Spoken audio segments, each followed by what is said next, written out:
Hello, this is an updated tutorial for softmodding your Wii. Focused for Ocarina of Time speedrunning, but it's also general use.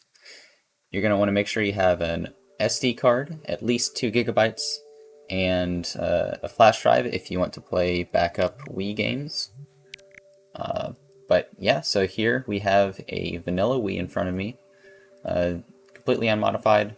It's version 4.3 Europe. And we're gonna install Homebrew Channel on it and start the whole soft modding process. First, we're gonna go to the internet channel and we're gonna get our MAC address. We'll be plugging this into the information required for Letterbomb, which is the exploit we'll be using. All the links that you'll need for this tutorial are in a Google Doc, which are available in the description. So don't worry about having to find all of these manually. Type in your MAC address and then complete the robot test. And then after that, you can click cut the blue or red wire. Either one works. Go ahead and save these somewhere on your computer.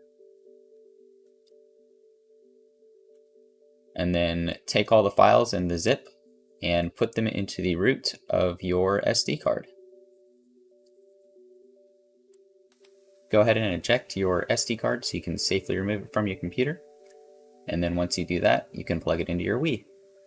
This will add a message to the message board, and assuming your Wii's date is correct, you might have to go forward or back a day.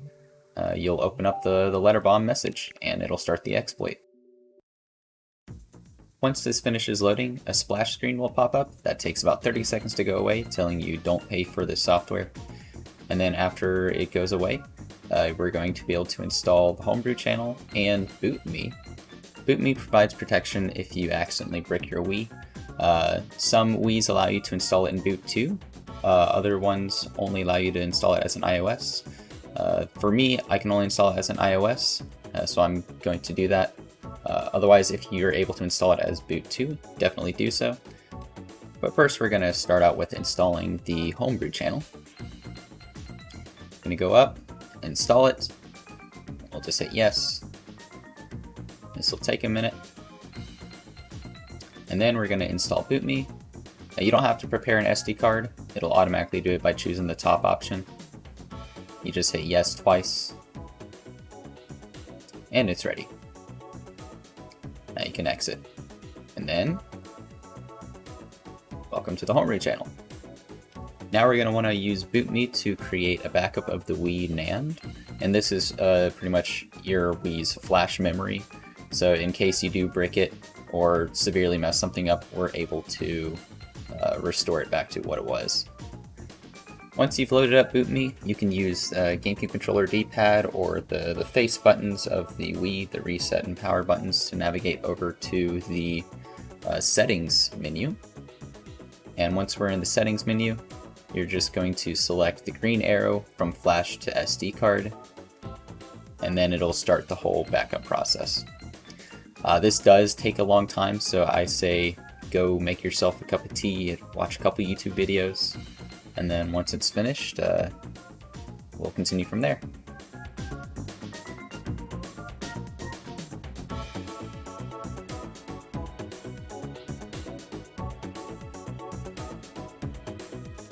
Alright, now that it's finished, you can just hit any button to exit, and then you can navigate back out of this menu. We're going to go ahead and load up the Homebrew Channel again, but you can go ahead and unplug your SD card, because we're going to go ahead and copy those NAND backups to our computer. You can see the two of them here on the SD card. You can save them pretty much anywhere, it doesn't matter. I'm just making a folder in my Wii folder under games, calling it backup, and I'm just pasting those in there.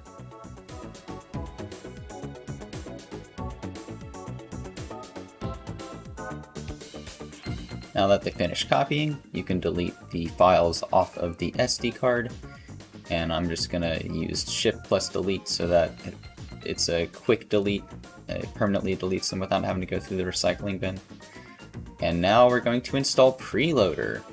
Priiloader loads before the Wii System menu. It can provide a couple of different hacks for it that'll be useful, as well as let you boot from disk and launch Wii system titles. But go ahead and download the latest release on GitHub and just merge that in with your SD card. After that, you're going to want to copy the hash.ini file from the release and put that into the Priiloader folder in the apps folder. This tells it the information it needs to apply the different system menu hacks that Priiloader allows you to do. Now you can eject your SD card and put it back into your Wii, and we'll install Priiloader.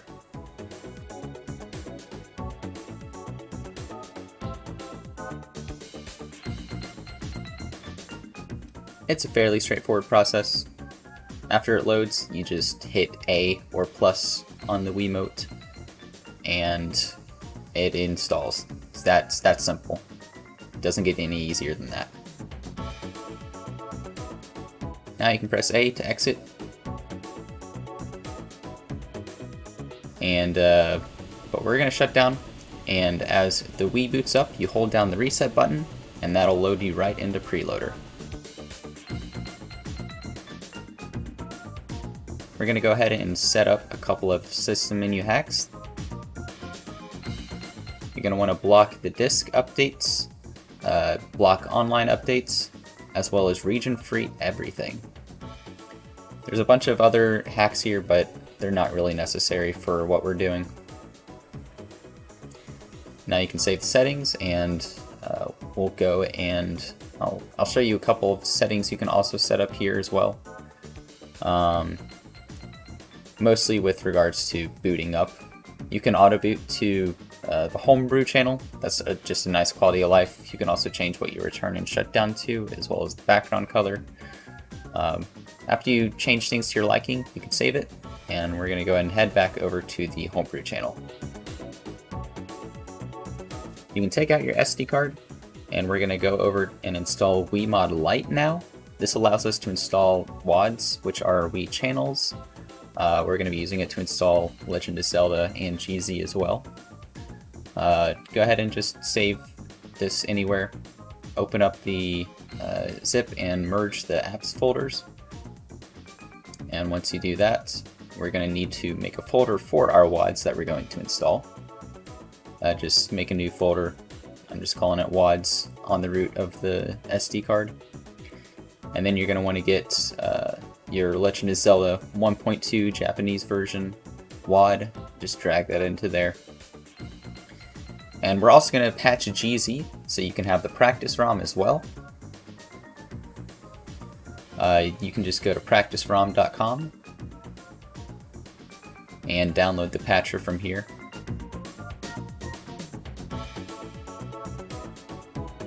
Now I've already got the patcher, so I don't need to recopy everything, but so I have it over here, or GZ. Load up the patcher, the GZ GUI file, and then select your WAD, which is in the SD card right now. Next, you're just going to hit go.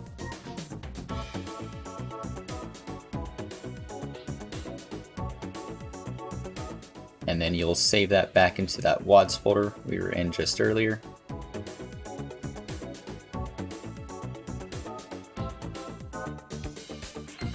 And there you go.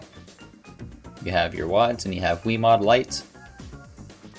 We're going to be using Wiimod Lite to install both of them, as well as use it to change our system region from Europe to America for NTSC purposes.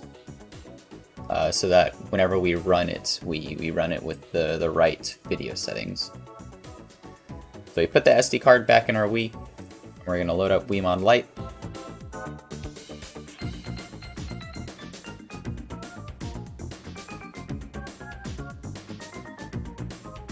We're going to go down here to the region changer. It says Wii only. It'll give you this brick information warning. Never set it to Korea. Don't do that.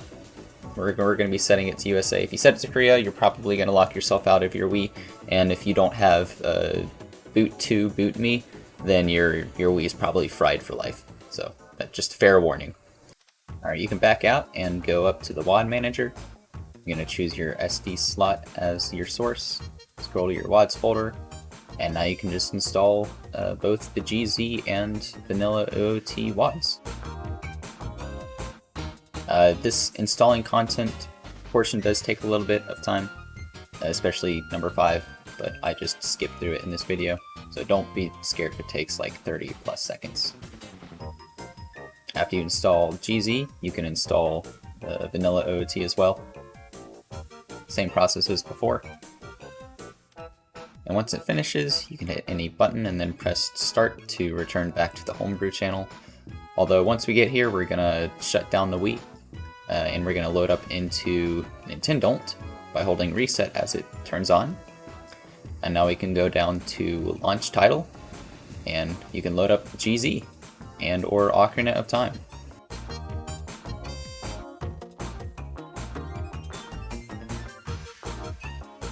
Now since this is GZ, this is the Practice Rom, it has a bunch of extra stuff on it. I highly suggest opening the manual online and giving it a nice read through. I'm sure it'll answer a bunch of questions you might have as someone just getting into it, but if you're not able to find something, please feel free to ask questions in the Ocarina of Time Speedrunning Discord. But 99% of the time, the answer to what you're looking for is probably somewhere in this documentation. Fortunately, it's got a nice search option as well.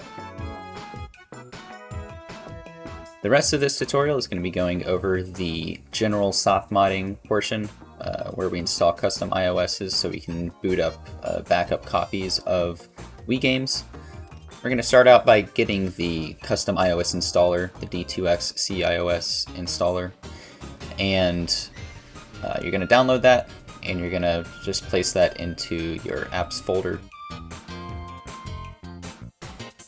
Once you've done that, you're going to download the version 10 beta 52 custom iOSs that we're going to be installing with the custom iOS installer. You're just going to want to drag those into the installer folder directly. Now we're going to need to download the official iOSs that we're going to be patching with the custom iOS installer. You can use the NUS downloader. Get the latest one. It has the fix for the original NUS servers being down.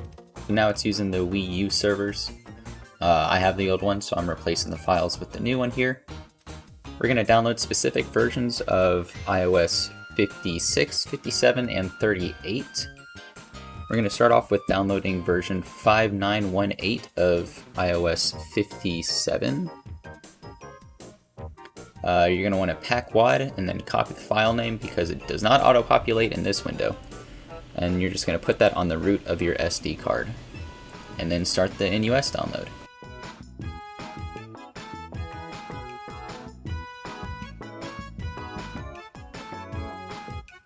You're going to do this again, except for iOS 56, version 5661. Once again, you're going to check pack WAD, copy the file name, and then just put that on the root of your SD card.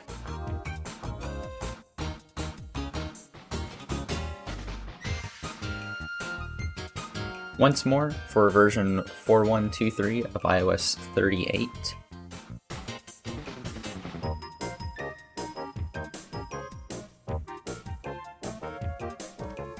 And once that finishes, you can eject your SD card, and we'll put that back into our Wii to install the custom iOSs. Launch the CIOS installer.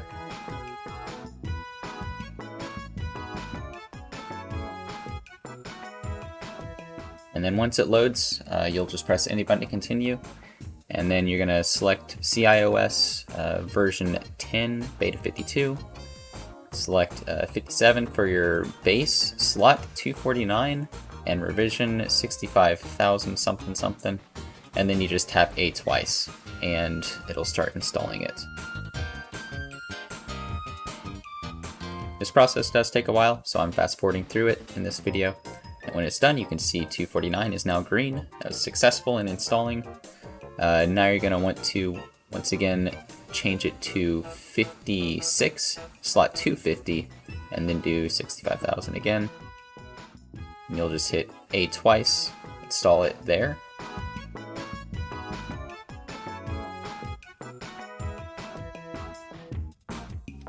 And then we got one last one for iOS 38.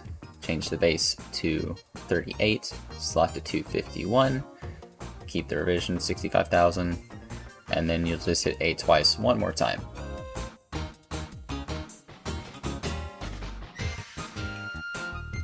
There we go. We have the custom iOSs all installed, which are required for booting backup Wii games. Now to launch these backup Wii games, we're going to use USB Loader GX. There's an updated version on GitHub, which is linked in the Google Doc as well. The GitHub links to a forum with the latest download, and then you can either drag the USB Loader GX app into the apps folder or just merge the apps folder itself. Either one works, doesn't matter. Now to use Wii Backup Media, you can't just put your files onto a flash drive. You have to format a flash drive in a specific way using Wii Backup Manager, which is a nifty little software that lets you prepare a flash drive for Wii backups, as well as lets you transfer them over.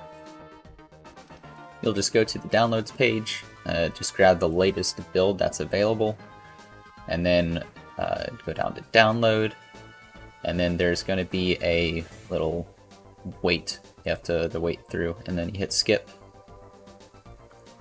and just save this wherever you want. You can see I've already saved it, so I don't actually need to save this anywhere. So I'm going to open up that folder, and we're going to launch it. It'll ask for admin permissions, which is why my screen went blank.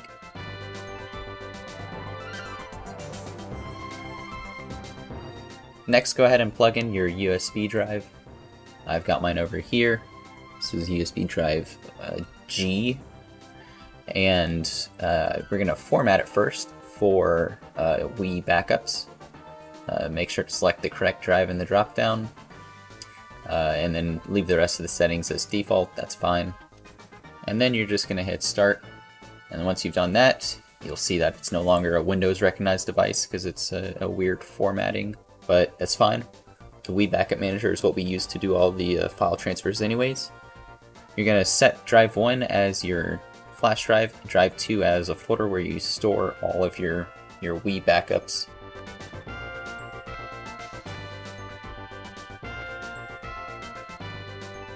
And then you can check the ones that you want to transfer over, transfer them to disk drive 1, which is your USB drive, and now it's a waiting game.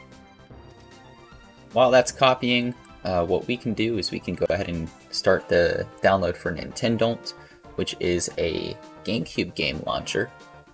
It lets you load GameCube ISOs off of your SD card and your USB stick. But installing it is a little bit different than other Homebrew Channel apps. You're going to have to download these files separately and make a Nintendont folder in your apps folder. And you're going to download all of them into there.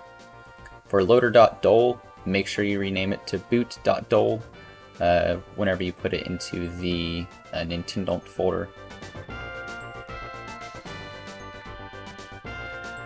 And then for the other two, you can just right click and save as, or just click and then hit Control S once your browser opens up the files. Either one works, it doesn't matter. While Nintendont is a Homebrew Channel app, USB Loader GX is able to load GameCube games through it as long as it exists on the SD card, which is nice. It lets USB Loader GX be a central hub for all of your apps. But back to Nintendont, the GameCube ISOs need to be in a folder called Games on the root of your SD card. And then within the Games folder, you're going to make another folder, just call it whatever you want. I'm going to be calling it Uncle Punch Training Mode because that's the ISO I'm going to be putting in here. And then whenever you copy your ISO in, after it finishes, you need to make sure that you name it game.iso. Otherwise, Nintendont will not be able to find your game.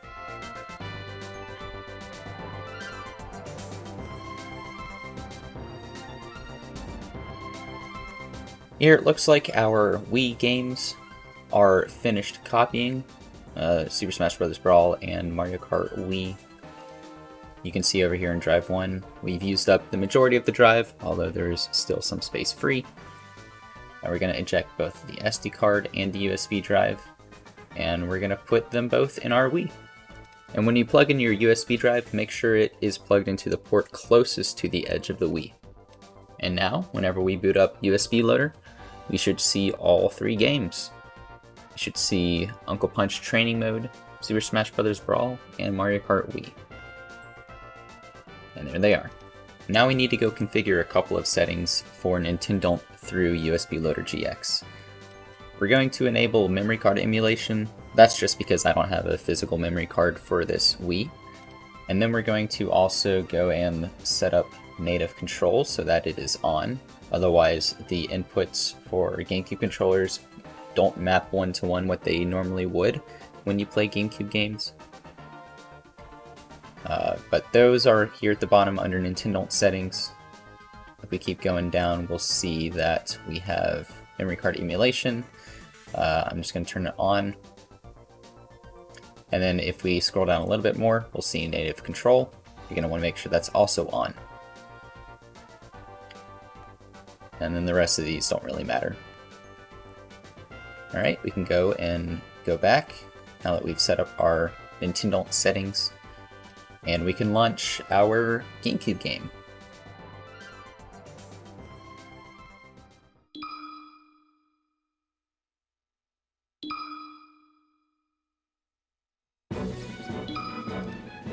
And I'll just show the process is the same for Wii games as well. We're going to launch Brawl here. And because of the custom iOS, we're able to launch it from USB.